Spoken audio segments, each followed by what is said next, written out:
Assalomu alaykum aziz tomoshabinlar. Bugun siz bilan juda muhim va ko'pchilikni tashvishga solayotgan bir mavzuni muhokama qilamiz. Hamma gapirayotgan, ammo to'liq tushunmagan yangilik haqida so'z ochamiz. 2026 yildan boshlab pensiya to'lovlariga ta'sir qiladigan yangi qoidalar. Aynan shu mavzu urezali pensiyalar. 2026 yildan boshlab pensiya to'lovlarining yangi qoidalari. Bu shunchaki ogohlantirish emas, balki sizning kelajagingizga, farovonligingizga to'g'ridan-to'g'ri ta'sir qiladigan o'ta muhim ma'lumot. Ko'pchilik pensiyalar kesilishini eshitib xavotirga tushmoqda, vahima ko'tarmoqda. Ammo biz bugun vaziyatni to'liq tahlil qilamiz. Nima o'zgarishini, kimga qanday ta'sir qilishini, nima uchun bunday bo'layotganini va eng muhimi, nima qilish kerakligini aniq va ravshan tushuntirib beraman. Bu videoni oxirigacha diqqat bilan ko'ring, chunki undagi har bir so'z, har bir tavsiya siz uchun oltin kabi qimmatlidir. Hozirning o'zida kanalimizga obuna bo'lib qo'ying va shu videoga like bosing. Shunda bu muhim ma'lumot ko'proq odamlarga yetib boradi. Muammoning mohiyati. Oldin qanday edi va hozir nima o'zgardi? Keling, avvalo eski tizim qanday ishlaganini eslab olaylik. An'anaviy pensiya tizimida sizning pensiyangiz asosan ikki omilga bog'liq edi. Umumiy ish stajingiz va ma'lum bir davrdagi o'rtacha ish haqingiz miqdori. Ya'ni qancha uzoq ishlagan bo'lsangiz va maoshingiz qancha yuqori bo'lgan bo'lsa, shuncha ko'proq pensiya olishingizga umid qilardingiz. Pensiya fondiga muntazam ravishda to'langan ijtimoiy ajratmalar ish stajini tasdiqlovchi mehnat daftarchasi yozuvlari va ish haqi ma'lumotnomalari asosiy hujjatlar hisoblanardi. Bu tizim juda oddiy va tushunarli edi. Ko'pchilik uchun pensiya yoshi yaqinlashganda qancha miqdorda pensiya kutishini taxmin qilish nisbatan oson edi. Har bir kishi o'zining mehnat faoliyatiga qarab ma'lum bir kafolatlangan pensiya miqdoriga ega bo'lishiga ishonardi. Ammo 2026 yildan boshlab vaziyat sezilarli darajada o'zgaradi. Asosiy o'zgarish pensiya hisoblashning butunlay yangi usuliga o'tishimiz bilan bog'liq. Hukumat ijtimoiy ta'minot tizimini barqarorlashtirish va uni demografik o'zgarishlarga moslashtirish maqsadida ushbu islohotni amalga oshirmoqda. Yangi qoidalar joriy etilishining asosiy sabablaridan biri aholining qarishi va pensionerlar sonining mehnatga layoqatli aholi soniga nisbatan o'sib borishidir. Bu holat pensiya jamg'armasiga bosimni kuchaytiradi va tizimning kelajakdagi barqarorligini ta'minlashni talab qiladi. Endi pensiyaning miqdori faqat ish staji va o'rtacha maoshga emas, balki pensiya ballari yoki shartli pensiya birliklari deb ataladigan yangi ko'rsatkichga ham bog'liq bo'ladi. Bu ballar sizning butun mehnat faoliyatingiz davomida pensiya jamg'armasiga to'lagan ijtimoiy sug'urta badallaringiz miqdori va muntazamligiga qarab hisoblanadi. Oddiy qilib aytganda, pensiya jamg'armasiga qancha ko'p va qancha muntazam pul to'lagan bo'lsangiz, shuncha ko'p balli yig'asiz. Har yili yig'ilgan ballaringiz jamg'arilib boradi va pensiya yoshiga yetganingizda bu ballarning umumiy yig'indisi ma'lum bir qiymatga ko'paytiriladi. Ana shu qiymat sizning pensiyangizning asosiy qismini tashkil etadi. Shuningdek, minimal ish staji talabi ham oshiriladi. Avvalgi tizimda ma'lum bir minimal staj bilan pensiya olish imkoniyati mavjud bo'lsa, yangi qoidalarga ko'ra bu talab sezilarli darajada kuchaytiriladi. Va staj yetishmaydiganlarning pensiyasi keskin kamayadi yoki umuman berilmasligi mumkin. Bu esa juda ko'pchilikni, ayniqsa norasmiy sektorda ishlaganlar yoki ish stajida uzilishlarga ega bo'lganlarni qattiq tashvishga solishi tabiiy. Tafsilotlar. Nimalarni bilishingiz kerak? Kim xavotirlanishi kerak va kim xavotirlanishi shart emas? Keling, yangi tizimning asosiy jihatlarini chuqurroq ko'rib chiqamiz. Eng avvalo, pensiya ballari mexanizmi haqida. Bu ballar sizning ish haqingizdan pensiya jamg'armasiga to'langan har bir so'mga qarab hisoblanadi. Agar siz oylik maoshingizning bir qismini rasman pensiya jamg'armasiga o'tkazgan bo'lsangiz, shu miqdorga mutanosib ravishda ballar yig'asiz. Agar ish bermagan bo'lsangiz yoki oylik maoshingizni konvertda olgan bo'lsangiz, ya'ni pensiya jamg'armasiga hech qanday ajratma to'lamagan bo'lsangiz, demak, bu davr uchun ballar yig'ilmagan bo'ladi. Bu juda muhim nuqta. Oldin ba'zan norasmiy ish stajini guvohlar orqali tasdiqlash mumkin edi. Ammo endi bu imkoniyat keskin cheklanadi. Faqat rasmiy to'lovlar hisobga olinadi. Bundan tashqari minimal ish staji talablari ham keskin oshiriladi. Misol uchun, agar ilgari erkaklar uchun 25 yil va ayollar uchun 20 yil minimal staj hisoblangan bo'lsa, endi bu raqamlar yana 5-10 yilga oshirilishi mumkin. Hali aniq raqamlar e'lon qilinmagan bo'lsa-da, bu o'zgarish shubhasiz ro'y beradi. Bu shuni anglatadiki, pensiya yoshiga yetganingizda yetarli ish stajiga ega bo'lmasangiz, sizga to'liq pensiya tayinlanmaydi. Balki minimal pensiya yoki umuman ijtimoiy nafaqa tayinlanishi mumkin. Bu esa pensiya miqdorining sezilarli darajada kesilishi degani. Endi kim xavotirlanishi kerak va kim nisbatan tinch bo'lishi mumkinligiga o'taylik. Kim xavotirlanishi kerak? Biri norasmiy sektorda ishlaganlar. Agar siz umringizning katta qismini norasmiy ish joylarida o'tkazgan bo'lsangiz, ya'ni mehnat daftarchangizda yozuvlar bo'lmasa yoki pensiya jamg'armasiga ajratmalar to'lanmagan bo'lsa, siz pensiya ballari yig'madingiz. Bu holda sizning pensiyangiz juda past bo'lishi yoki umuman ta'minot olishingiz kechiktirilishi mumkin. Misol uchun 8 yoshli Xosiyat opa butun umri davomida bozorlarda savdo qilib kun kechirgan. Rasmiy ish staji atiga 10 yil. Qolgan 20 yilini rasmiy ishlagan. Oldingi qoidalarga ko'ra 20 yil staj bilan u minimal pensiya olishi mumkin edi. Ammo yangi qoidalarga ko'ra uning 20 yillik norasmiy staji hisobga olinmaydi va faqat 10 yillik rasmiy staj uchun ballar yig'ilgan bo'ladi. Bu esa uning pensiyasini bir necha barobar kamaytiradi yoki pensiya olish huquqini sezilarli darajada kechiktiradi. 2. Ish stajida uzilishlarga ega bo'lganlar. Masalan, ayrim ayollar farzand tarbiyasi bilan uzoq yillar uyda o'tirganlar, ba'zilar chet elda ishlaganlar, lekin rasmiy ro'yxatdan o'tmaganlar. Bunday uzilishlar ularning umumiy ballar yig'indisiga salbiy ta'sir ko'rsatadi. Tasavvur qiling, 75 yoshli Gulnora opa institutni tugatib 5 yil ishlagan, keyin farzandlari bilan 15 yil uyda o'tirgan, so'ngra yana 10 yil ishlagan. Uning umumiy ish staji 15 yil. Agar yangi qoidalarga ko'ra minimal staj 25 yil bo'lsa, Gulnora opaning pensiyasi sezilarli darajada kesiladi yoki u pensiya olish uchun yana 10 yil ishlashga majbur bo'ladi. Eski tizimda uning 15 yillik staji ham pensiya olish uchun yetarli bo'lishi mumkin edi, ammo yangi tizimda u katta muammoga duch keladi. Kam maoshga ishlaganlar pensiya ballari miqdori to'langan badallarga bog'liq bo'lgani sababli. Rasman juda past maoshga ishlaganlar ham kam ball to'playdilar va natijada pensiyalar miqdori ham past bo'ladi. Masalan, 6 yoshli Turg'un aka umri davomida rasman ishlagan, lekin doim minimal ish haqi atrofidagi pul topgan. Uning 30 yillik staji bor, lekin pensiya jamg'armasiga to'langan badallar minimal bo'lganligi sababli u kam ball yig'adi. Bu esa uning pensiyasi xuddi norasmiy ishlagan odamnikidek past qilib qo'yadi. Eski tizimda stajning o'zi ham ancha rol o'ynardi, yangi tizimda esa to'langan badallarning miqdori hal qiluvchi ahamiyatga ega. Maxsus imtiyozli pensiyalarga umid qilganlar. Ba'zi soha vakillari, masalan, konchilar, issiq sexlarda ishlaganlar imtiyozli sharoitlarda pensiyaga chiqqanlar. Endi bu imtiyozlar ham qayta ko'rib chiqilishi va cheklanishi mumkin. Ya'ni ularning pensiya yoshi oshishi yoki qo'shimcha staj talablari paydo bo'lishi ehtimoli bor. Masalan, Exim yoshli shaxtyor oldingi qoidalarga ko'ra erta pensiyaga chiqish huquqiga ega edi. Ammo yangi tizimda uning xavfli sharoitlarda ishlagan davrlar uchun ballar ko'paytirilsa ham, umumiy minimal staj talabi oshirilsa, u ham muammoga duch kelishi mumkin.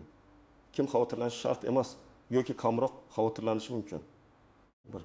Uzoq muddatli va rasmiy ish stajiga ega bo'lganlar. Agar siz butun mehnat faoliyatingiz davomida rasmiy ravishda ishlagan bo'lsangiz, mehnat daftarchangizda barcha yozuvlar mavjud bo'lsa va maoshingizdan pensiya jamg'armasiga muntazam ravishda ajratmalar to'lab bo'lgan bo'lsa, siz uchun katta o'zgarishlar bo'lmasligi mumkin. Balki pensiya miqdori bir oz farq qilishi mumkin. Lekin siz pensiya ta'minotidan mahrum bo'lmaysiz. Misol uchun 12 yoshli Jahongir aka 40 yil davomida muallimlik qilib, rasmiy ish stajiga va muntazam ravishda maoshidan pensiya jamg'armasiga badallar to'lagan. Uning pensiya ballari yetarli darajada yig'ilgan bo'ladi va u yangi tizimda ham nisbatan yaxshi pensiya olishi kutilmoqda. Hozirda pensiya oluvchilar yangi qoidalar asosan 2026 yildan keyin pensiyaga chiqadiganlarga taalluqli bo'ladi. Hozirda pensiya olib turganlarning pensiyalari birdaniga keskin kamaytirib yuborilmaydi. Lekin ularning pensiyalarining indeksatsiyasi va qayta hisoblanish qoidalari biroz o'zgarishi mumkin. Biroq bu o'zgarishlar yangi pensiyaga chiquvchilardagidek radikal bo'lmaydi. Ular pensiya miqdorining kamayishiga emas, balki uni saqlab qolish yoki oshirish mexanizmlariga ko'proq ta'sir qiladi. O'tun, rasmiy ishlash bilan birga qo'shimcha sug'urta qilganlar, agar siz o'z ixtiyoringiz bilan qo'shimcha pensiya sug'urtasini rasmiylashtirgan bo'lsangiz, bu sizning kelajakdagi pensiyangizni yanada mustahkamlaydi. Chunki bunday qo'shimcha to'lovlar ham sizning pensiya ballaringizni oshirishga xizmat qiladi. Istisnolar ehtimoliy xatolar va noaniq jihatlar. Har qanday qoida tizimida bo'lgani kabi, pensiya qoidalarida ham istisnolar, e'tibordan chetda qolishi mumkin bo'lgan jihatlar va ba'zi noaniqliklar mavjud. Ular haqida bilib qo'yish siz uchun juda foydali bo'ladi. Istisnolar. Ayrim kasb egalari va ijtimoiy himoyaga muhtoj qatlamlar. Hukumat ma'lum bir kasb egalari uchun, masalan, fan namoyandalari, san'atkorlar, olimlar, o'qituvchilar va shifokorlar yoki ijtimoiy himoyaga muhtoj qatlamlar, nogironligi bor shaxslar, boquvchisini yo'qotgan oilalar a'zolari, ko'p farzandli onalar uchun maxsus imtiyozlarni saqlab qolishi yoki ularning pensiya hisoblash tizimini biroz farqliroq qilishi mumkin. Masalan, ko'p farzandli onalar uchun pensiya yoshi biroz kamaytirilishi yoki ularning farzand tarbiyasi bilan band bo'lgan davrlariga qo'shimcha ballar berilishi ehtimoli bor. Nogironligi bor shaxslarning pensiyalari ham alohida tartibda hisoblanishi va ularga kamroq staj talab etilishi mumkin. Bu istisnolar davlatning ijtimoiy siyosatining muhim qismi bo'lib qoladi. Harbiy xizmatchilar va huquqni muhofaza qilish organlari xodimlari, ular uchun pensiya ta'minoti alohida qonun hujjatlari bilan tartibga solinadi va ularning pensiyalari yangi umumiy qoidalar ostiga to'liq tushmasligi mumkin. Ularda maxsus ish staji va xizmat muddatiga qarab pensiya olish mexanizmi saqlanib qolinadi. Ammo ularning ham pensiya ta'minoti tizimiga ma'lum o'zgartirishlar kiritilishi mumkin. Ehtimoliy xatolar va noaniq jihatlar. 1. Hujjatlardagi kamchiliklar. Ish stajini tasdiqlovchi hujjatlardagi, ayniqsa mehnat daftarchasidagi yozuvlardagi xatolar, to'g'rilanmagan yozuvlar, muhrlarning yo'qligi yoki o'chib ketishi sizning stajingizni tasdiqlashda muammolarni keltirib chiqarishi mumkin. Eski tizimda bu muammolar ko'pincha guvohlar orqali hal qilinardi, ammo yangi tizimda bu juda qiyin bo'ladi. Chunki rasmiy to'lovlar asosiy mezon bo'ladi. Sizning shaxsiy pensiya hisobingizdagi to'lovlar to'g'ri aks ettirilganligiga ishonch hosil qilishingiz zarur. 2. Pensiya ballarining qiymati. Har yil pensiya ballarining qiymati belgilanadi. Bu qiymat inflyatsiya va mamlakat iqtisodiy holatiga qarab o'zgarishi mumkin. Agar bu qiymat inflyatsiyaga mos ravishda oshib bormasa, siz yig'gan ballaringizning qadri tushib ketishi mumkin. Bu pensiya miqdorining qanchalik real bo'lishiga bevosita ta'sir qiladi. Hukumat bu mexanizmni qanday tartibga solishi muhim ahamiyatga ega. Mintaqaviy tafovutlar.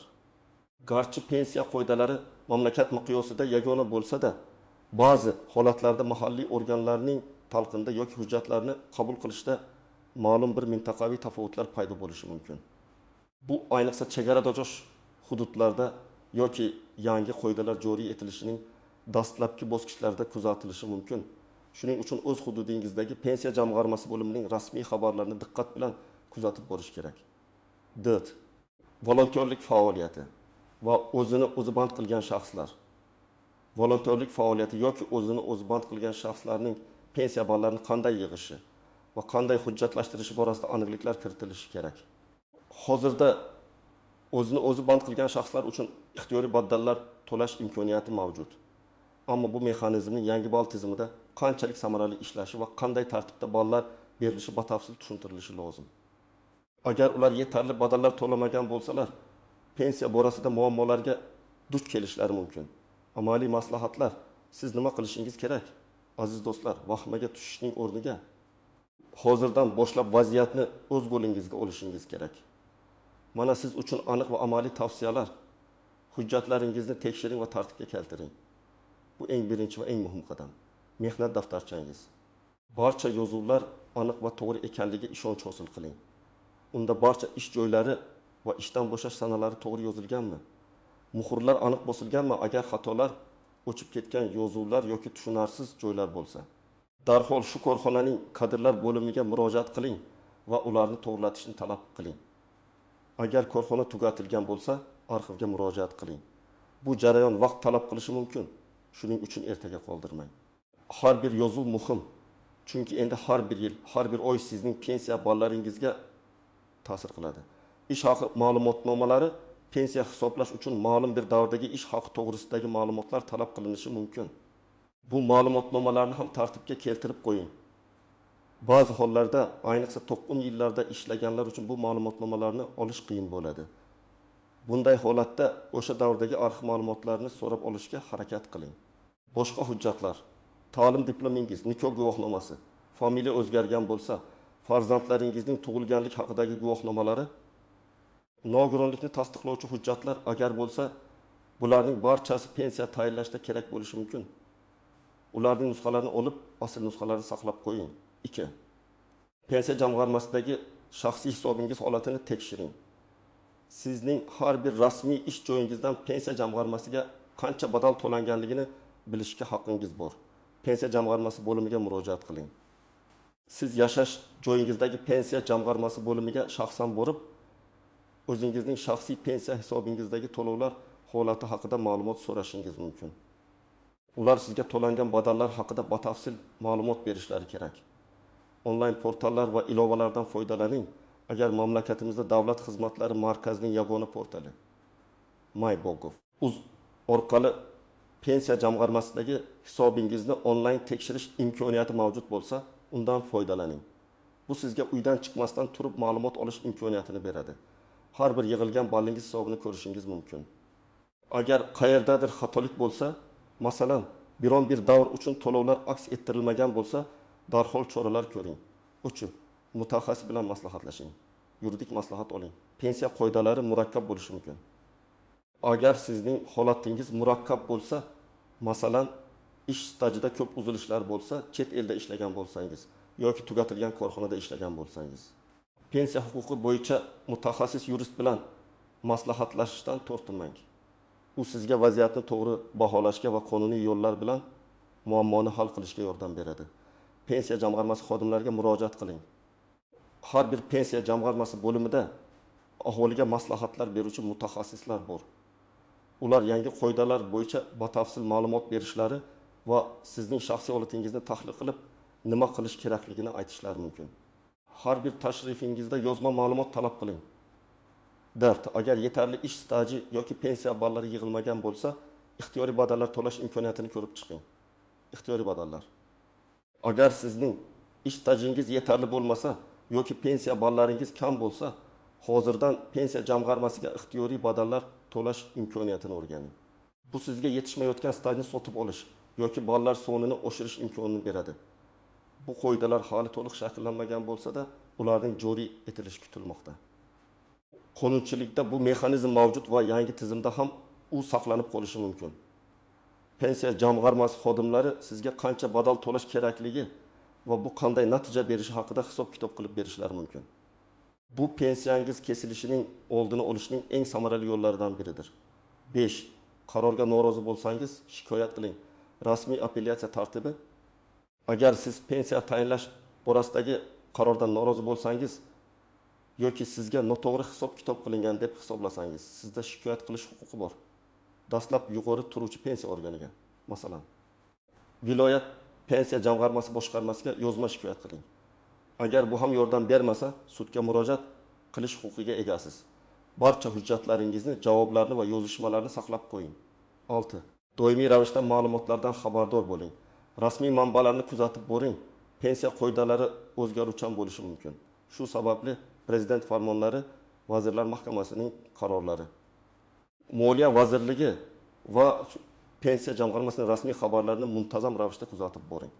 O'avdagi turli mish-mishlarga emas, balki faqat rasmiy ma'lumotlarga ishoning.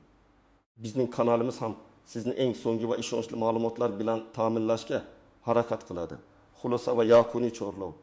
Aziz tomoshabinlar, bugun biz juda muhim mavzu 2026 yildan kuchga kiradigan pensiya to'lovlarining yangi qoidalari haqida atroflicha suhbatlashdik. Sizning pensiyangiz miqdori endi nafaqat ish staji va maoshga, balki pensiya jamg'armasiga to'langan badallaringizga asoslangan pensiya ballari tizimiga bog'liq bo'lishini tushunib yetdingiz. Bu o'zgarish ba'zilar uchun pensiyaning kesilishiga olib kelishi mumkin, ayniqsa norasmiy ishlaganlar, ish stajida uzilishlarga ega bo'lganlar va kam maosh olganlar uchun. Ammo umidsizlanishga hojat yo'q.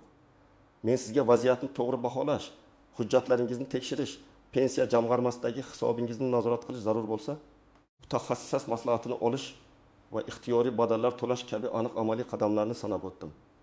Hozirdan harakatni boshlang va pensiyangizni ta'minlash uchun bor imkoniyatlaringizni ishga soling.